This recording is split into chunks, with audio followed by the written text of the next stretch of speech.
Sowas hat die Welt noch nicht gesehen. Hier stehen 3120 PS. Ja, einer der stärksten Serienlimousinen seiner Klasse ist der Cupra Formentor VZ5. Hier ist Marc Zürl. Wir sind in Saarlouis am kleinen Markt.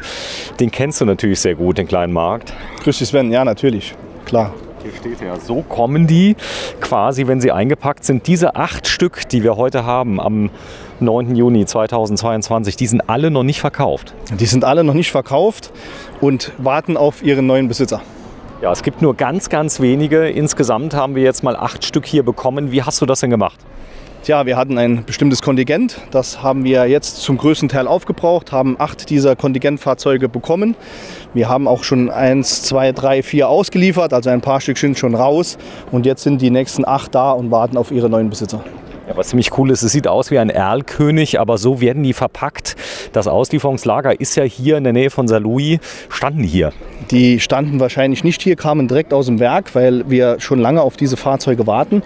Und in der Tat, sie werden so angeliefert, damit an diese Fahrzeuge wirklich nichts drankommt, keine äußere Witterungseinflüsse. Wir sehen hier auch gerade schön auf der Haube, dass das nicht mehr weiß ist, sondern dass das gelb ist. Das ist Sand, der natürlich von Martorell, also aus Spanien, wenn die rübergefahren werden, egal ob Zug, LKW oder wie auch immer, auf dem Schiff kommen die unter Umständen, dass da nichts drankommt. Auch die Scheibe ist beim Transport dann überklebt nochmal. Die müssen wir natürlich, wenn wir sie jetzt hierher bringen, aufmachen, damit wir überhaupt was sehen. Weil sonst würde das aussehen wie hier quasi an der Seitenscheibe. Und hier kann man nicht durchgucken. Hier kann man nicht durchgucken. Komm, wir zeigen es mal gerade von hinten, dass wir das Ganze sehen. Das ist eine riesen Erfolgsgeschichte, dieses Thema Cupra überhaupt. Der Formentor, das erste eigenständige Auto, wenn man das hier jetzt mal so sieht, da geht dir das Herz auf, oder? Du bist ja ganz großer Seat-Fan und ich sag mal, die Marke Cupra hat sich ja ein bisschen verselbstständigt, ist jetzt eine eigenstehende Marke und entwickelt sich unglaublich toll. Ja, ich bin also schon fast 30 Jahre Seat-Fan und die Marke Cupra, als die natürlich separiert wurde und wir mit diesem Modell als erstes eigenes Fahrzeug an den Markt gingen, da ging mir nicht nur das Herz auf. Also ich liebe diese Fahrzeuge und es ist einfach der absolute Hammer. Der Formentor, wie er jetzt hier steht, ist natürlich das absolute Topmodell mit rund 390 PS und dem 5-Zylinder-Motor aus dem Bereich unseres Schwesterkonzerns oder Mutterkonzerns, wie es immer auch nennt, von Audi und VW, der 5-Zylinder-Motor, und das ist schon erstklassig, dass wir den hier einbauen durften. Ja, der hat ein ganz kleines bisschen weniger PS, muss man sagen, als Audi. Das war, glaube ich, die Bedingung bei Audi. Er hat, glaube ich, 20 PS weniger, aber man muss sagen, man sieht es sehr schön. Er hat kupferfarbene Endrohre, die diagonal sind. Die diagonal sind. Bei dem Standard, und sage ich mal 310 PS, sind sie nebeneinander. Und hier haben wir sie diagonal gesetzt, dass das Ganze sich nochmal abhebt. Und in der Tat, der Audi bzw. der VW wurden dann nicht reduziert. Die VWs und Audi wurden erhöht. Das ist also der Motor, der vorher im RS3 drin war mit 390 PS und der neue RS3 hat dann 410 bekommen, dass wir hier nochmal eine Unterscheidung bei Audi haben, weil bei Audi muss man auch nochmal für so Qualität und so ein Produkt nochmal ein bisschen mehr Geld auf den Tisch legen. Das ist so. Also ich selbst feiere, da hinten steht ja meiner, der graue. Das ist jetzt kein VZ5, muss sagen, man gewöhnt sich leider schnell an die Leistung, lechzt nach mehr, aber weißt du, was ich geschafft habe? 6,8 Liter habe ich geschafft, durchgehend von Osnabrück hierher mit einer Durchschnittsgeschwindigkeit von 110 km/h. Das Besondere ist auch, sie haben Assistenzsysteme mit drin. Er fährt quasi vollautomatisch. Er hat so eine Art, ich sag mal, Erkennung der Kennzeichen, passt sich an die Geschwindigkeit an, lenkt automatisch, muss nur noch die Hand drauf halten. Viel Automatismus kennt man ja von Porsche. Also ich sag mal, ist ja auch Volkswagen. Ja, ist also alles aus dem Konzern. Und in der Tat, wir haben hier schon Assistenzsysteme drin. Das Auto könnte, wenn er sich nicht beschweren würde, schon autonom fahren. Er würde lenken. Aber das Lenkrad erkennt dann natürlich, dass der Fahrer das Lenkrad nicht mehr an der Hand hat, durch einen Lenkwinkelsensor am Lenkrad, wo die Bewegungen misst, und dann sagt er natürlich, bitte Lenkung übernehmen. So, der ist jetzt schon ein bisschen ausgepackt, die sind noch foliert, wir können das gleich mal zeigen, diese Nummern, die hier drauf kommen, was habt ihr für einen Arbeitsaufwand, wenn die ankommen, um die aufzuarbeiten? Ja gut, also im Grunde genommen müssen wir ja zuerst eine Übergabeinspektion machen. Die Fahrzeuge werden dann zuerst mal freigeschaltet.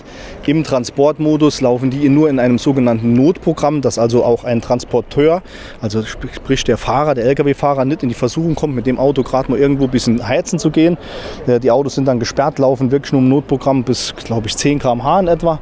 Und das müssen wir erst mal alles freischalten. Dann gucken wir natürlich auch die ganzen Sachen nochmal nach, dass alles in Ordnung ist, dass die Qualität in Ordnung ist, dass keine Kratzer da sind, dass das Auto im perfekten Zustand ist. Und dann wird er aufbereitet. Und so eine Aufbereitung natürlich, je nachdem, gerade beim Mattlack, das dauert schon mal eine gute Stunde, 1,5 Stunden, arbeiten die mit 2 Aufbereiter dann an so einem Fahrzeug, das nachher so da steht, wie du ihn jetzt hier auf der Kamera hast. Und so bekommt der Kunde das Fahrzeug bei uns ausgeliefert. Ja, der VZ5, unglaublich beliebt. Er kostet ein bisschen mehr, ich glaube rund 12.000 € mehr als der normale, aber er hat viele Dinge, die anders sind. 1 cm tiefer, Fahrwerk noch sportlicher, der Sound noch mal anders wie beim Vierzylinder, Carbon. Ja, er hat also nochmal eine andere Carbonlippe vorn dran. Das Design ist noch immer aggressiver, noch immer ansprechender, noch immer exklusiver. Und auch im Interieur erwartet den Kunden wirklich noch immer andere und noch schönere Details. Wenn man anfängt bei den Sitzen, die können wir nachher mal zeigen, absoluter Wahnsinn, die Sitze. So, das sind alles VZ5. Du hast ja keinen normalen VZ drunter gemogelt. Nein, du könntest also gern hin und vorbeigehen. Alle Auspuffrohre sind in diagonal und dann nicht, dass da ein 310er untergemogelt ist. Das sind tatsächlich alle VZ5. So, und du bist der? Marco Ligotti. Ist das cool hier? Ja, sicher. 8 VZ5? Genau, sogar lagernd. Ja, ihr habt viel Aufwand betrieben. Das Ganze kostet jetzt ein Vermögen, weil ihr steht gerade nicht in der Firma. Aber es muss sein, wir müssen das zeigen, weil das ist doch, ich sag mal, Lagerware im Moment Definitiv. Eigentlich unmöglich zu kriegen, oder? Vor allem in der limitierten Variante. Wir bekommen ja nur oder bestellbar 7.000 Stück nur und wir haben jetzt 8 Stück lagernd. Selten. Noch, sage ich nur. Kurz noch erwähnen, die 7.000 hat der Marco absolut recht, aber die 7.000 sind für die Welt. Ich kann jetzt nicht genau sagen, wie viel Deutschland bekommt, aber die Hälfte wird es nicht sein. Ja, es ist so. Also nur wirklich wenige. Viele denken auch, der VZ5 wäre schon komplett ausverkauft. Da habe ich gar nicht so Unrecht. Du bist der? Ich bin der Philipp Weller, hallo. Hallo Philipp, dich kenne ich ja schon aus vielen anderen Drehs. Aber ich sag mal, verfügbare Fahrzeuge in der Kategorie mit dem Endverkaufspreis. Du kriegst hier eine Rennmaschine mit fast 400 PS zu einem Preis, der unglaublich ist. Also ich glaube, er liegt um die 60 oder? Um die 65, was natürlich jetzt in dem Segment vergleichbar unschlagbar ist. Ne? Das ist so. Der hat alles. Er hat, ich sag mal, eine Bereifung, die exorbitant ist, Bremsen, die der Hammer sind. Genau. Ich selber fahre jetzt ein VZ. Das ist nochmal eine Steigerung, oder? Genau, das ist nochmal eine Steigerung. Es sind nicht nur die 90 PS, es ist der eine Zylinder mehr. Das ist was Besonderes, dass wir den Motor überhaupt bekommen haben bei uns in der Marke. Also das ist was ganz, ganz, ganz Besonderes. Ja. Ja, wir schauen mal. Ja, so sieht das aus.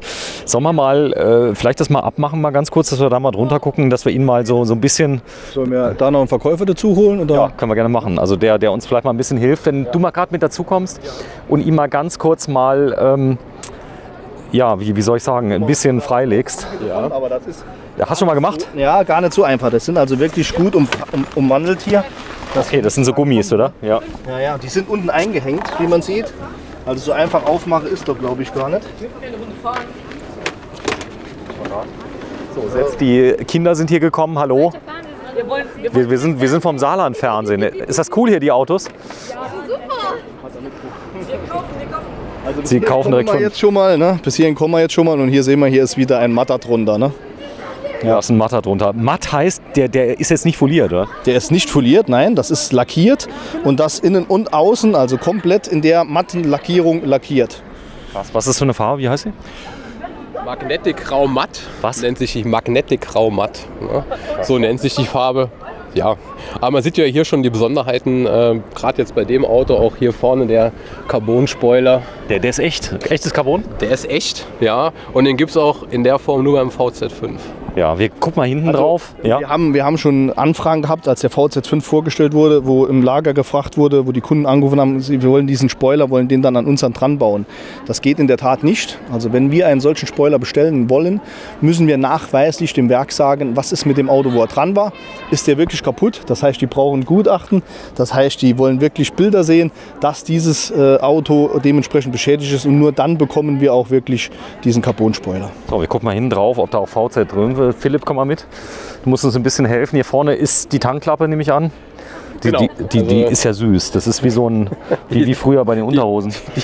Die ist wirklich süß. Die kann man auch leicht öffnen, aber wie man das bei uns hier gewohnt ist, hinten rechts. Ja. Cool, ja. Wurde mir schon zum Verhängnis, weil ich sagen muss, der Elektro hat ja links Elektro, rechts Benzin. Ja. Genau, ja. Aber so, der Marc guckt mal gerade. Ach, so ein ganz erhebender Moment, oder? Wir stehen hier am kleinen Markt in Saarlouis, haben die Stadt gebeten, uns eine Genehmigung zu geben. Sie haben es gemacht. Ja, wie gesagt, ne, das ist natürlich hier die Location, was Besonderes und dann das Produkt oder das Auto dazu noch, das ist halt, ja, das ist nichts Alltägliches. Die Matten sind cool, das ist schon empfindlich. Also obwohl man ja denkt, matt wäre nicht unempfindlich, man sollte auf keinen Fall mit Politur ran, oder? Nein, Politur, es gibt natürlich extra Mattpolituren bzw. Mattreinigungsstoffe. Ganz wichtig, dass in diesen Stoffen, die man bei sowas verwendet, also in den Produkten, nicht Stoffen, in den Produkten kein Silikon drin ist. Silikon auf diesen Lack und man hätte ein glänzendes Fahrzeug. Ja, ganz toll. Und das ist der diagonale Auspuff, der drin ist. Komm, wir können ja mal reinschauen in so einem neuen Fahrzeug, dass wir einfach nur mal eine Tür aufmachen, mal reingucken. Du hast hinten einen vorbereitet. Hinten haben wir einen vorbereitet. Aber ich will den mal gerade sehen. Reingucken. Ja, weil klar, nicht, auch innen siehst du natürlich. Nicht, dass ihr das gefaked habt, weißt du, hinten VZ5 mal kurz. Auch innen sieht man halt die Schutzfolien, ne, dass da nichts beschädigt wird, auch beim Einstieg, wie man unten schön sieht, dass der Transporteur, der da vielleicht mit seinen Stahlkappen-Sicherheitsschuhen einsteigt, nichts vermackt. Ne. Ihr habt die erst seit wenigen Stunden, die kamen gerade erst rein? Genau, die kamen gerade vom LKW und schwuppdiwupp haben wir dich angerufen und haben gesagt, komm, lass uns dieses Auto wirklich mal zeigen, was das für ein geiles Teil ist. Ja, es hat das große Display mit drin, das kenne ich schon. Es ist vieles ähnlich wie bei meinem, aber die, ich sag mal, Unterschiede liegen wirklich im Detail. Die Unterschiede liegen im Detail, zum Beispiel die Sitze. Ja. Sag mal, so ein Sitz mal. War was da anders bei dem Sitz? Ist noch höher. Er ist noch höher, er ist noch mehr Schale, nenne ich es mal so.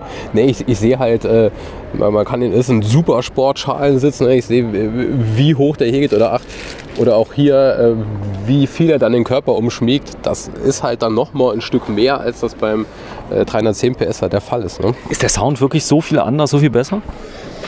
Schon, was soll ich dazu sagen? Natürlich, ja, ich hab einen Test gesehen bei einem YouTube-Kollegen, der hat beide ausprobiert, hat gemeint, der 5-Zylinder, also der hat ja einen Soundprozessor mit drin, der normale 4-Zylinder. Du denkst drinnen, du bist auf dem Nürburgring, draußen ist er sehr leise, aber ich habe gehört, der 5-Zylinder rührt noch ein bisschen mehr, blubbert noch ein bisschen mehr. Genau, also in der Tat, das macht natürlich dieser eine Zylinder, der mehr verbaut ist, aus. Und wir haben ohne Soundakurator einen wesentlich besseren und klangigeren Sound, noch sportlicher, noch dynamischer, noch aggressiver. Also das lohnt sich wirklich mal nur zu hören, wie der blubbert. Es kommt natürlich leider Gottes in der Kamera immer schwierig rüber, aber vielleicht können wir hier vorne mal einen noch anmachen. Ja, du bist einer der bedeutendsten Cupra-Händler Deutschlands. Du hast es geschafft, ca. 80% aller deiner Kunden auf die Marke Cupra einzunorden. Das haben die auch freiwillig gemacht, oder? Viele. Weil du kriegst einfach mehr Auto fürs Geld, oder? Ja, du kriegst mehr Auto fürs Geld. Es ist im Prinzip gar nicht schwer. Man muss den Bestandskunden, der jahrelang mit Seat wirklich gut und zufrieden gefahren ist, einfach nur in diese Fahrzeuge reinsetzen und dann überzeugt man den Kunden automatisch schon bei der Probefahrt. Das, ja, VZ5, da vorne haben wir einen vorbereitet. Mach mal bitte an, dass wir mal hören, wie er angeht. Vorne bei den Kollegen. Der hat mit Sicherheit einen Schlüssel, kann mal einen anmachen. Sehr schön. Also das Matte gefällt mir schon sehr, sehr gut. Ja, wir gehen mal ganz kurz hin. Du hast den Schlüssel hier von dem Wagen hier. Du bist der? Ich bin der Jens, hallo. Hallo Jens, grüß dich. Ich bin der Sven. Du kennst das ja, Sven Jens. Ja, richtig. Ja, verwechselt man. Hat noch einen Nachnamen. Paulus bin ich, der Herr Paulus. Ja. Sven Paulus, du bist neu? Ja, seit 3 Monaten bin ich jetzt da, seit dem 1.3. Ja. Ist schon ein komischer Laden, muss man sagen, Cyril. Absolut, also ja. Ganz viele Cupras, ganz viel Sportlichkeit, ja. Viele Cupra-Kunden kommen aus ganz Deutschland. Das ist richtig, ja. Ja. Warum? Ist er jetzt Saarlouis, ist er jetzt ganz im Westen? Ja, ich glaube, das liegt so ein bisschen auch an unserem Marketing und an unseren Angeboten, die vielleicht ein bisschen günstiger gestrickt sind als bei den anderen. Und im Moment natürlich, klar, bei dem Fahrzeug einfach auch an der Kurzfristigkeit. Ne? Also wir haben jetzt ganz kurzfristig diese Fahrzeuge im Verkauf und ich glaube, das kann nicht jeder Händler von sich behaupten. So, ich bin jetzt der Marc, spreche so ein bisschen saarländisch. Sag mal, du kannst jetzt mal einen aussuchen. Welche Farbe willst du denn? Also wenn es nach mir geht, dann hätte ich den mattgrauen. Den mattgrauen, siehst du mal da. Ich brauche den Schlüssel von dem mattgrauen. Wer hat den Schlüssel von mattgrauen? Der Kollege, der Philipp im Auto. Der Philipp. Hallo Philipp. Grüß dich. Sag mal, ist es hier Vorschrift, Philipp zu heißen, wenn man hier arbeitet? Ja, ein paar gibt's. Du bist auch noch nicht so lange dabei, ne? Seit über einem Jahr jetzt. Seit über einem Jahr. Ja. Was ist denn das für ein Feeling, bei so einem Händler zu arbeiten, der Cupra sich auf die Fahne geschrieben hat wie kein zweiter? Ja, es macht einfach Spaß, Freude. Das sind Autos mit Emotionen. Jetzt mit so einem Auto hier, dann auch mit dem begehrten 5-Zylinder-Motor. Vorher der 4-Zylinder, der war ja schon mega geil. Aber jetzt das hier noch so fahren zu dürfen und anbieten zu können, das ist einfach der Wahnsinn. So, dann darfst du mal dem Marc mal bitte den Schlüssel geben von dem hier.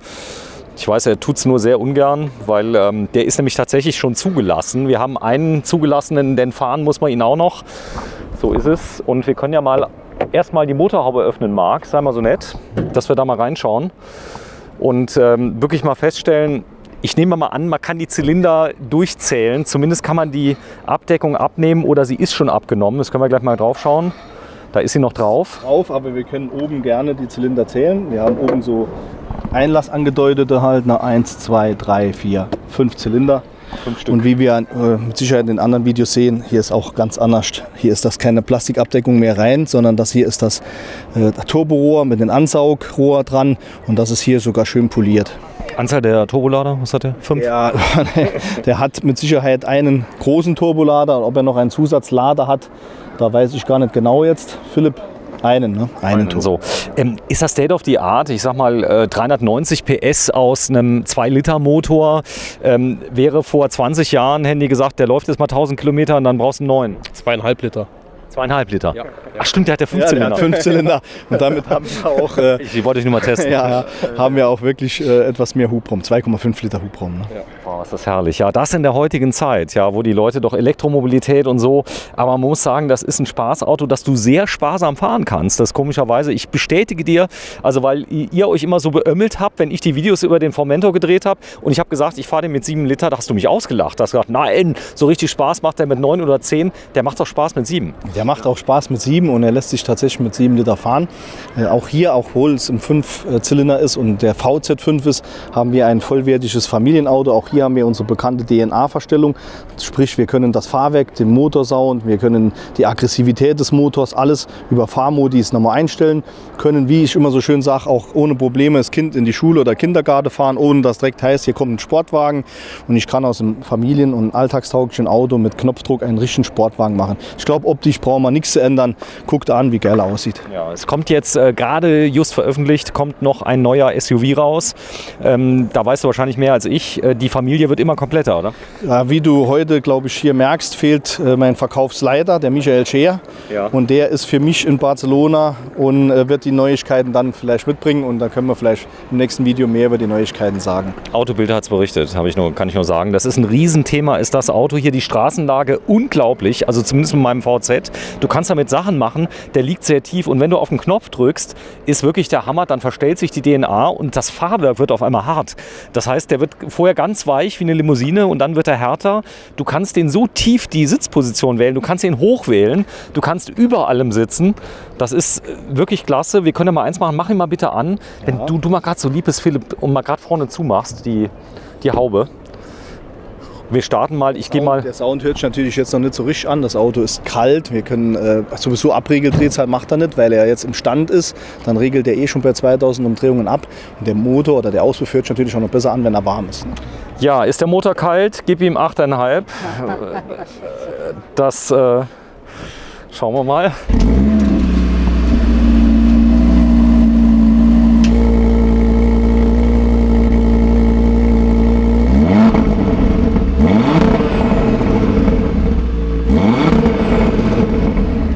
Ist der krass? Wie gesagt, der ist jetzt kalt und wir können hier am Drehzahlmesser gucken, der geht nicht allzu hoch. Er geht nur bis 3,5, dann regelt er direkt ab. Also 2 dachte ich, aber 3,5 macht er, aber er dreht nicht in den vollen Drehzahlbereich. Der hatte schon ein bisschen was auf der Uhr, muss man sagen, der ist schon eingefahren. Also das ist der einzige. Ich bin mit dem hierher gefahren, also der ist jetzt so warm, dass wir das machen können, gar kein Problem. Okay. So, dann zeigen wir nochmal gerade ein bisschen Gas nochmal.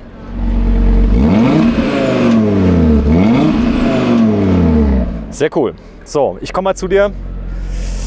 Philipp, wenn du mal gerade hinten einsteigst, sei mal so nett. So, den Philipp haben wir da. Die Türen können wir auflassen. Ich guck mal gerade, wie so die Seiten. Oh, der Seitenhalt ist ja der Kracher hier bei den Sitzen. Total, ne? Also ich bin auch erschrocken. Ich habe das Auto ja nur bis jetzt in Kundenautos gesehen und habe mich da mal kurz reingesetzt. Aber als ich den jetzt hier rüber gefahren habe, also das ist schon echt richtig klasse. Das ist übrigens diese Vollautomatik-Taste. Das ist die genau rechts daneben. Ja, also diese Tasten braucht man im Prinzip komplett für das Auto im Tempomat und ziemlich autonom dann zu fahren. Ne? Er fährt wirklich autonom. Das ist absoluter Hammer. Man muss natürlich noch auf die Straße gucken. Eine Besonderheit ist, die Taste habe ich erst nach einiger Zeit gefunden. Der hat auch diesen wunderbaren Kickdown. Die ersten 3 Tage, muss ich sagen, wenn du ihn fährst, da fährst du ihn sehr sportlich. Danach kommt der Alltag so ein bisschen. Man kann ihn extrem extrem, ich sag mal, unauffällig fahren. Das finde ich so geil. Weißt du, du fällst halt nicht so auf wie mit einem Supersportwagen, oder? Ja, du kannst in dem Komfortmodus ja wirklich richtig sparsam und leise auch bewegen. Wenn du jetzt nochmal sportlich fahren willst, kannst du direkt eine Cupra-Modus schalten. Von Fahrwerk bis auf Lenkung, Motoransprechverhalten ändert sich direkt. Marc, die Sitze, ist das echtes Carbon? Das ist in der Tat echtes Carbon.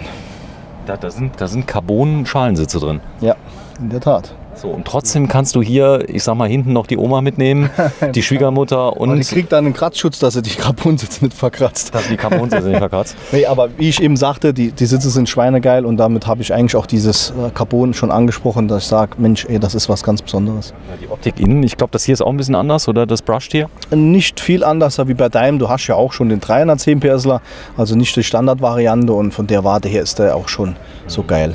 Also was man jetzt nicht sehen kann, sind ganz viele Features, die er hat im Bereich indirekte Beleuchtung. Das kann man jetzt nur ahnen. Der hat zum Beispiel einen Cupra-Modus, das ist phänomenal. Du kannst die Modi hier einstellen über einen eigenen Knopf. Da hat meine Frau versucht, ihn zu starten, übrigens mit dem Startknopf. Der ist hier an einer anderen Stelle, der ist nämlich da. Und da ist der DNA-Knopf. Das hat nur der VZ oder VZ5. Das hat der VZ und der VZ5. Die können dann die DNA dementsprechend nochmal verstellen, ne? Sag mal, macht das so viel? Also ich fahre jetzt die 300 PS, am Anfang ging das ab wie Schmitz Katze, das ist nochmal ganz spürbar, oder? Ja, also hier der VZ5 ist ganz spürbar, das kommt natürlich in den Hubraum, das andere Drehmoment, die Mehrleistung, der eine Zylinder mehr, das merkt man enorm, aber ich müsste dich leider auch da enttäuschen, du wirst auch dich hier an diese Geschwindigkeit irgendwann gewöhnen. Das war für mich immer wieder schön, wenn ich mal 2 Wochen Urlaub hatte und vielleicht irgendwo war, wo es nur Fahrradfahren war oder ich wirklich auf einer Auslandsreise war und habe keine solche Fahrzeuge gefahren und kam dann zurück und habe mich wirklich nochmal gefreut, wie geil mein Auto geht. Da hat ein riesen Display mit drin. Das Ganze ist jetzt Touch gesteuert. Das ist ein bisschen gewöhnungsbedürftig, muss ich sagen. Also wenn du es noch nicht gemacht hast, wenn du dich mal dran gewöhnt hast, willst du nichts mehr anderes haben, weil man kann zum Beispiel die Lautstärke einfach durch Schieben kann man einfach regulieren. Dann hat es eine Star Wars Funktion, ich weiß nicht, ob du die schon kennst. Du kannst das Radio mit dem Wischen. Das ist unglaublich. Ja. Also ist mit drin.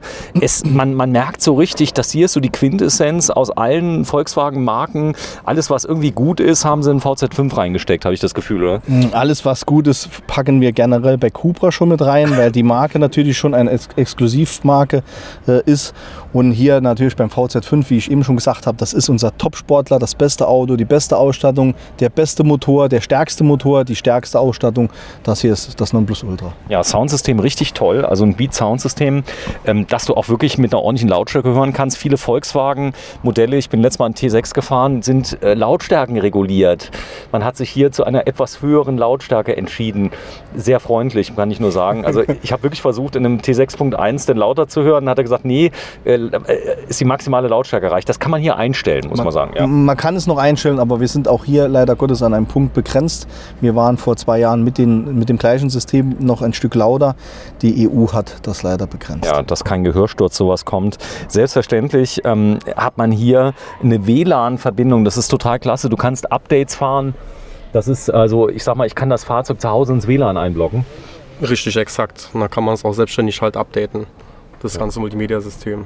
Ja, das Ganze eigentlich, klar, wenn ich jetzt sage 65.000 €, aber wie ist denn deine Erfahrung im Vertrieb? Ja, weil die Leute, das ist ja ein Supersportwagen für kleines Geld, oder? Also definitiv mit den Parametern für den Preis muss man ja erstmal ein Fahrzeug finden bei der Konkurrenz. Von 0 auf 100? 4,2 Sekunden. 4,2 Sekunden. Ist das viel? Du musst mal fahren und dann sage ich dir. Ist das wie die Bluefire? Das ist wie Bluefire. Also wenn ich mit dir fahre und dann würdest du sagen, es ist nicht viel, definitiv. So, du kannst fahren, das ist also, viele werden gar nicht an die Grenzen dieses Fahrzeugs kommen. Er ist Allradgetrieben. Trotzdem machen die keinen Aufwand damit. Du siehst nirgendwo, weder in der Software noch irgendwo anders, dass der Allradgetrieben ist. Er ist Allradgetrieben. Er ist in der Tat Allradgetrieben und für dieses Fahrzeug wirklich an das Limit zu bekommen, könnten wir im Straßenverkehr nicht fahren oder nicht erreichen. Wir müssten dafür mindestens mal auf eine Rennstrecke und ja, eine Erlaubnis haben, für dieses Fahrzeug in den Grenzbereich zu bewegen. Das ist so. Er fährt sehr schnell, aber du kannst Der Riesenvorteil ist natürlich, dass du hier bei dem Fahrzeug eine unglaublich passive Sicherheit hast. Das heißt, also wenn du Überholvorgänge siehst, fängt davon an, die Helferlein halten nicht in der Spur, aber du hast die Power, um wirklich mal, wenn es wirklich eilig ist, die Flucht nach vorne, hat man in den 80ern immer gesagt, ja, die andere haben. Ja. Trotzdem hast du hier Visco-Kupplungen, du hast ESPs mit drin. Also wie sind 400 PS im Winter? Geht das? 400 PS im Winter machen einfach Spaß.